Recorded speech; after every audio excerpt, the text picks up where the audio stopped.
Hi again. Thanks in advance for watching this video, and I hope you find it helpful. Today we're going to be talking about how to use the library databases to find informational sources you can use in your initial research findings paper. Now, this video, it might be longer than usual, I got to warn you, because I'm going to show you multiple different databases where you can find informational news sources, right? And remember, informational sources do not have an opinion. They are not trying to convince you of things like op-eds or other opinionated articles are. So let's go ahead and get into this. Everything that I'm going to show you is included in text on this page, right? So I'm just going to walk you through each database because the thing is, in the next paper, after the initial research findings paper, you'll need to find more sources, right? And some of them will need to be informational. And so this video might serve you well later on as well. That's why I've got so many databases in the video. Okay, so let's follow the directions here. First, we're going to go to the library databases page. I would bookmark this. You are going to be spending a lot of time here. We'll talk about the main library page and how to use OneSearch another day, but right now we're interested in databases. Now, look, there's lots of ones. There's lots of databases on this page. That's why I give you the names of the ones that are going to be helpful. So first, like it says here, we're going to look at contemporary issues. Okay. Oh, look, do you need help? A librarian is online ready to help. That's the Ask a Librarian feature. I would encourage you to try that out if you're running into problems finding a particular source, or if you have a question about anything in terms of how a library database works. They answer 24/7. Isn't that amazing? They will chat with you 24/7. I'll say no thanks. Okay, so I go under contemporary issues, and I can see there's 3 different ones in here we're going to talk about today. Let's talk about issues and controversies and CQ Researcher first. These are great places to go for background information on your big topic. So I just clicked issues and controversies and it takes me here. I just give them my MEID and it's going to let me in there. And you'll see they have lots of interesting articles in here. Let's go ahead and put in one of your topics.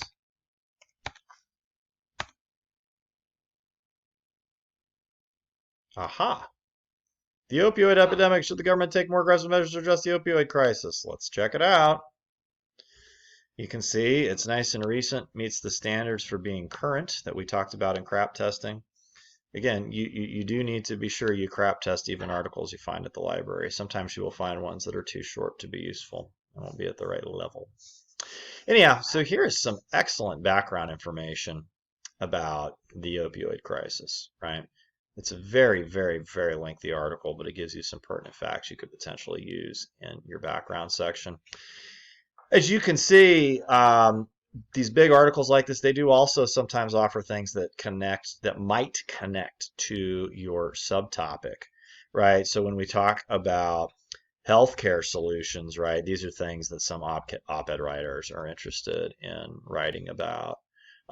Litigation, going after the companies that created these. This is another thing that is often written about in op-eds, right? So you can see some of the subtopics are going to potentially be raised in here. These are very useful articles, right? They also include some information about the debate, right? If there is a debate about this, the topic, that would be a helpful thing to outline for the reader to help them understand.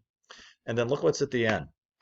A list of sources. Do you think some of these other sources might be informational sources you could also use in the initial research findings paper? Of course. Of course. If you wanted to check one out, cut and paste that into your search bar in Google and you can read it. And I will tell you, plastic waste and social media have big articles like this as well. And then what's the last wonderful thing about library sources is that they give you the citation at the end. Issues and controversies does not give you an APA citation for some reason. Apologies for that, APA people. But it's just a matter of moving some things around and eliminating things to create the APA version of this citation. All right. So we'll keep hitting back until we get back to the databases. Okay. CQ Researcher. Pretty similar. Issues and controversies in CQ Researcher are like the Coke and Pepsi of these big background articles, right? Let's put social media in this one and see what we get.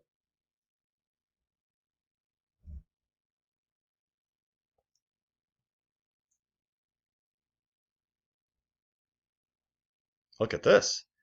There's two different ones. Social media explosion and social media and politics. Do you see what I mean about subtopics here? Right? The use of social media in politics is a very different topic than privacy in social media, privacy concerns in social media, or social media's effects, positive and or negative on mental health. These are all different subtopics. All right. Let's look at is plastic waste in here? Let's see. Of course it is. That's why I'm showing you these. Okay, there's plastic pollution. We go to that. It's very similar to issues and controversies. It's an enormous overview article with so many different facts, some of which you will want to share with your reader. Some of these indeed reference things that might be raised in your op-ed related to the subtopic, right? Um, I will be the one to give you the memo in case you don't, if you're in this group and you haven't figured it out from reading your sources yet. Recycling, putting things in a blue bin is not going to cut it anymore, right? A lot of that stuff is still getting burned, unfortunately, because China is not interested in taking our plastic, right? This anymore, not to the degree it did. And again, this section of the article has some information about that. Uh, Fun graphs you can use. This is a subtopic, right? Taxing these things. Should we encourage industry to make less of these? Anyhow, I'll let you look through it. These even include some opinionated articles at the end, right, to help you get an idea of different voices in the debate. And then what else is at the end? A list of books, articles, and other studies, and even documentaries that you might find useful. You can't use a documentary in the initial research findings paper, but you could potentially use one in the next paper, the annotated bibliography. Whoops. Sorry about that. I'm trying to pause the video. My computer's not. That's about it for CQ Researcher. This is another one that, again, has they have the APA citation at the bottom instead of MLA, right? So look, I really don't think you want to use one from each of these because they're both kind of doing the same thing, right? They're both doing the big overview. I would choose one of them to provide the overview and then find another more focused informational article to help you get information about the subtopic that your op-ed references. All right, let's talk about the other databases. I'm going to jump back to the database page, save you time. All right, what's next? The Opposing Viewpoints database. I know these names don't mean anything to you, right? That's why I'm the instructor. I've used these things and I know where to steer you in terms of finding good sources. All right, you are allowed to use Google, but if you're using Google for all of the sources, I can almost guarantee you're going to run into problems, even if you're doing a pretty fair amount of crowd testing. Okay, so let's talk about the Opposing Viewpoints database. That's here again. It's under contemporary issues, so I'm going to click Opposing Viewpoints. I showed you this one in the video about how to find opinionated sources, but they've got informational ones too. Let's check it out. All right, so I'm going to type in here. Let's do social media in this one. Always trust autocomplete. You see the big bold ones? Again, fake news is a subtopic. Let's just go for the big main one. See what we get. Yeah, beautiful. So they give you a big overview article, kind of like Issues and Controversies or CQ Researcher, but not quite as long. Right? But again, it's got some interesting stuff in here. Okay, again, subtopic, subtopic, subtopic, info on the main topic. All right? Okay. Again, cite, library cite button. Isn't this nice? They will create the citation for you. Be sure you tell it what type you want, either MLA 8th or, oh no, it's APA 6th. It's not been updated for 7th. That's okay. You can still use it. Just delete this. And I believe you need to delete the place of publication as well. And then you'll be updated for APA 7th. There's a page in modules that talks more about the changes between APA 6th and 7th. Okay, but let's go back to the main page because I want to show you something cool. And keep in mind, plastic waste, opioid crisis, also in this database. Okay, let's see what else they have here. Oh my God, 1,800 academic journal articles. We'll talk more about these another day. You are going to need two of these, pardon me, for the annotated bibliography. We don't need them yet, so there's no sense in going in there yet. 94,000 news articles. Some of those are going to be informational, but they might have some op-eds in there too. You'll have to kind of sift through them. Viewpoints, these are all opinionated. Right? You don't want opinionated articles in the background section. You want facts for the reader, right? So I would encourage you to use reference and news to find informational articles about social media, right? And maybe you'll find, hopefully you'll find one that helps you learn more about the subtopic that your op-ed has raised, okay? Here's some stuff about the use of Facebook in regard to coronavirus. All right, here's one that's about Russian disinformation and social media. All right, I'll let you sort through these, right? But do you see how these are linked to other articles? And then, of course, if you want to read it, then you go ahead and click it. It's going to take you to the article. Again, it's a pretty focused, brief informational article, and they give you the citation at the end, which you can cut and paste into your initial research findings paper. If you find a cool article in here and you want to refer to it later, do not copy the web address there. It will not always work. Click the button that says Get Link, and they will give you a link that you can use anywhere to access this article, even on your phone.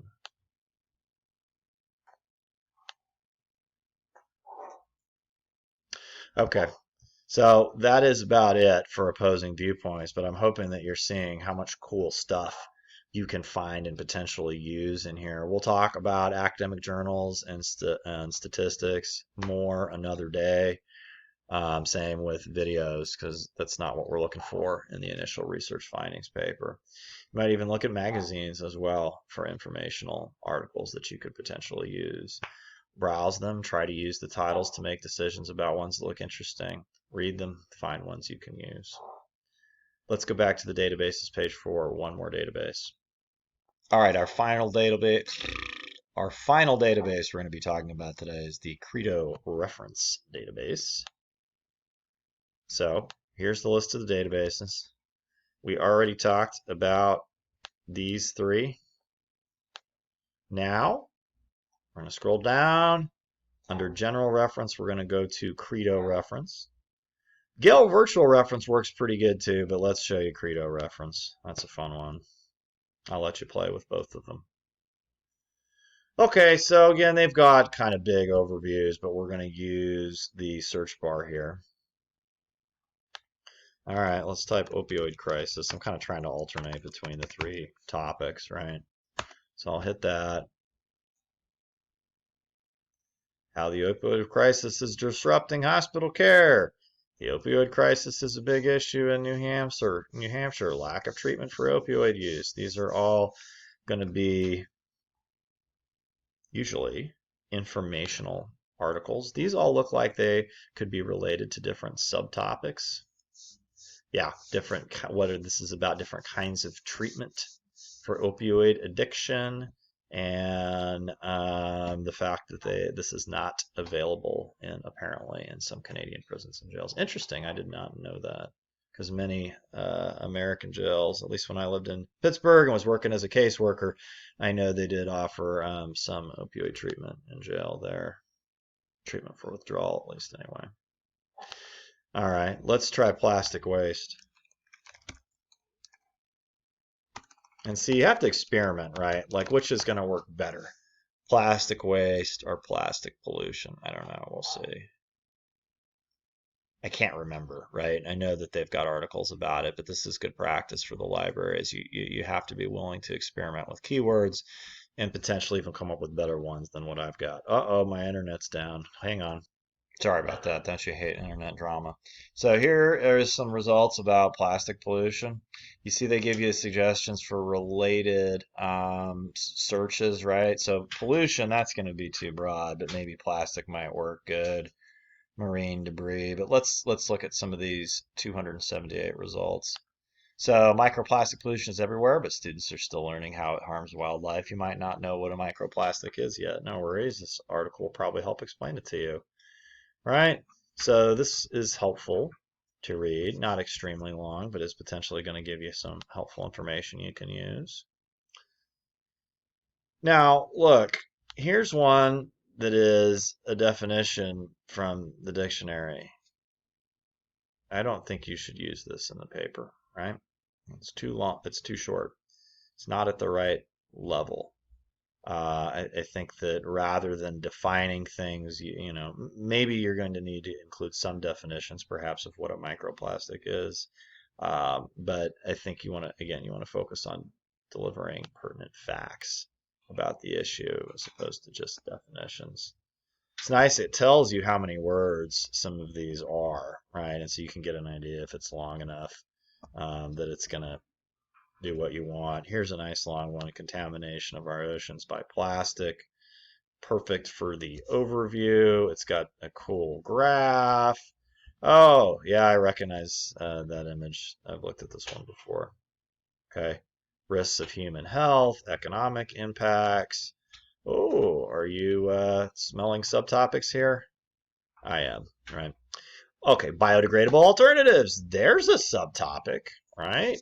So this is kind of a big overview article that you could use, but it's pretty different than what's in issues and controversies. So you might be able to use one from each. I don't know. I trust your judgment, right? Look, if you don't have good results in the first database you use, try a different one or try different keywords, right? But I will tell you that the reason that these three databases are here is because all three of them have sources about all three of these topics. Part of the whole point of only giving you three topics to choose from is because I know that there are literally thousands of sources about these topics. You're not going to run into problems not finding the sources that you need to write the papers. Obviously, like it says at the bottom, you're welcome to try to use the internet to find additional informational sources. Just be sure they pass the CRAP test. Be sure the sources are credible. Be sure the authors have some credibility in the area of the topic or are professional journalists.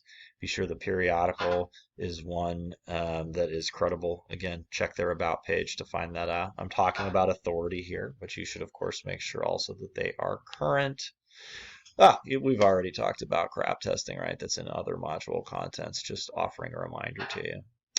That's all I've got. Good luck. Reach out to me if you have questions about the background section or anything else. In a future module page, we're going to talk about what the writing in that section should look like once you have found those two great sources. And that's got a video as well. So I guess I'll see you there shortly. Take care now. Bye.